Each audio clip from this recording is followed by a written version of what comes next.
Welcome back to my shop. If you're here for the dogfight whirligig, I'm afraid this week I don't have anything for you.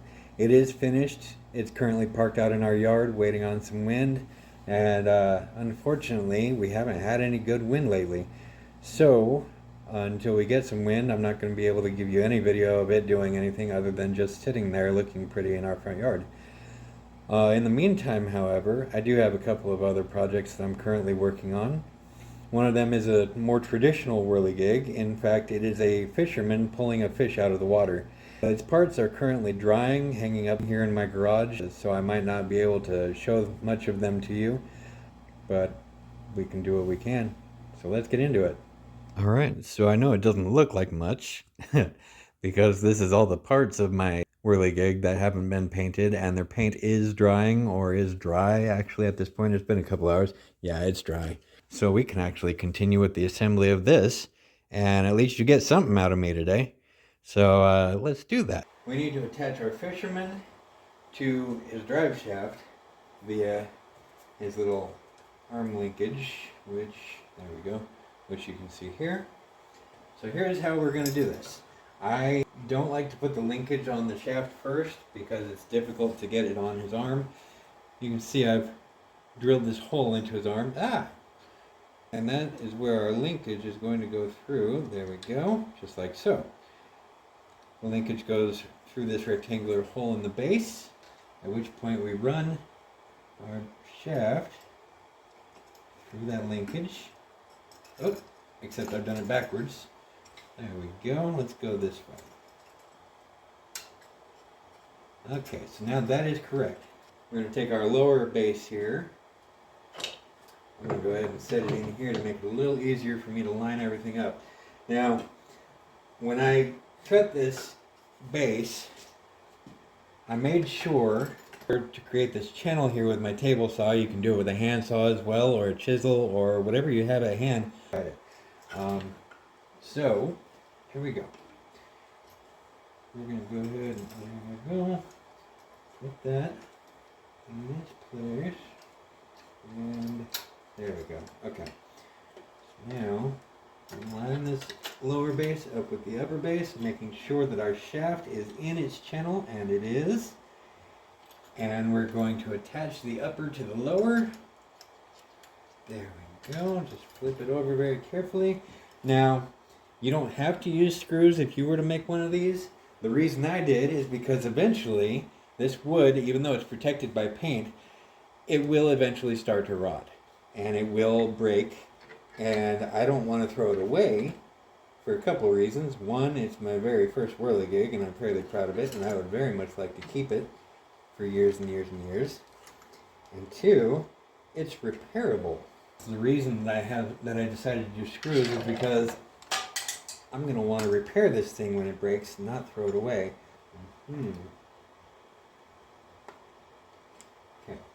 So we're going to screw this puppy in, and it's really not wanting to go in there.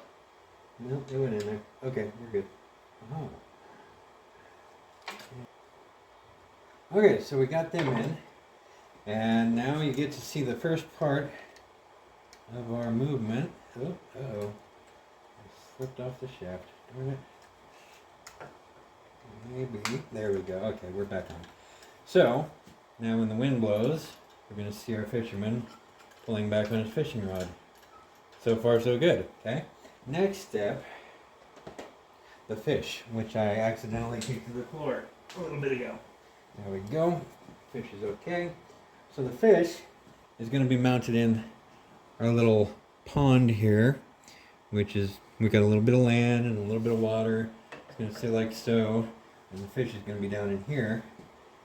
It'll be somewhat like, there we go, and it's going to sit there. Now when the fisherman pulls back on his fishing pole, there's going to be a fishing line attaching his fishing pole to the fish, pulling the fish up and out of the water. And because, like I said, it's got that little tail on the end of its mount, its lever, it'll only go that far, preventing it from flipping completely over and getting stuck. And when the fisherman releases, fish falls back into the pond. Now, I don't have a tail fin to stabilize the whirligig and turn it into the wind just yet. What I'm going to do is I'm going to cut a piece of wood out, and I will film that for you guys. And it's going to be in the shape of basically the other part of the other berm of the pond, so that he will be surrounded by land on both sides. The fin will actually be a tree over the pond. I am going to secure this little pond down for now, because I'm going to screw it and glue it right here in one spot, and that way it'll be quick and easy to repair or replace if needed. And while it's clamped down, I'm going to take this fishing line and I'm going to go ahead and tie the fishing pole to the fish.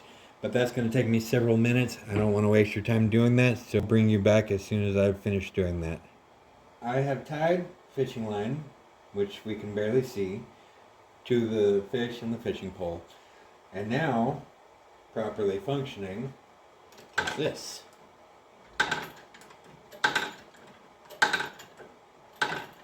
So now, what I got to do is screw it into the base here.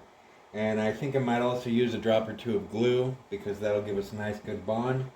And in the event of repair, a single drop or two won't be hard for me to take a chisel and just gently pry it up from the base.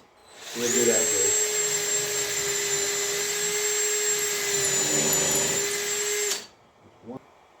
Now, like I said, I'm going to use some glue for right now. I just want to make sure that this goes in and that the screw goes in flush, because if the screw sticks out, that's kind of unsightly.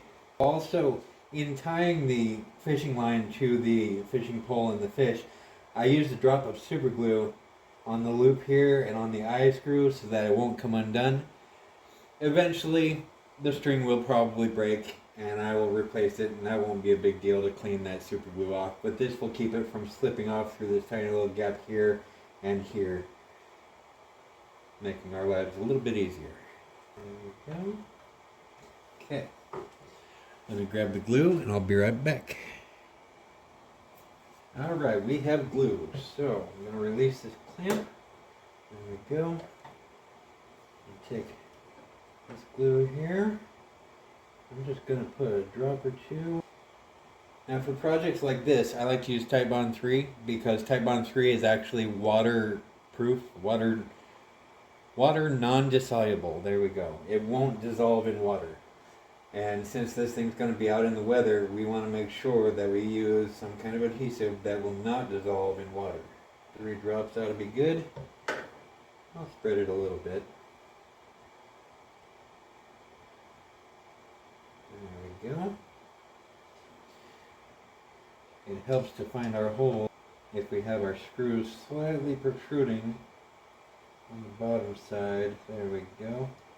And that way, once we're in the holes, it will not move off of the holes.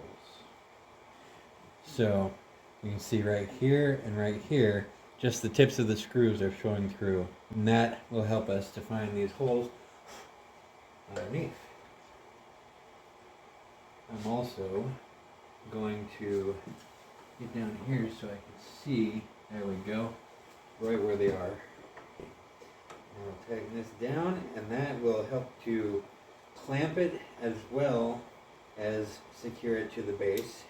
And you don't want to tighten it too tight because this is a small block, and these countersunk screws are essentially wedges.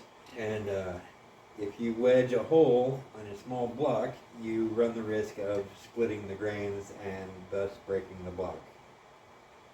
So just snug, but not too tight. There we go. Make sure that works. Alright. So we have mostly assembled the Whirlygig. The next step is going to be to make the tail, the tree that is going to steer the Whirlygig into the wind. So with that, thank you for watching, and the next video will include making the tail fin and assembly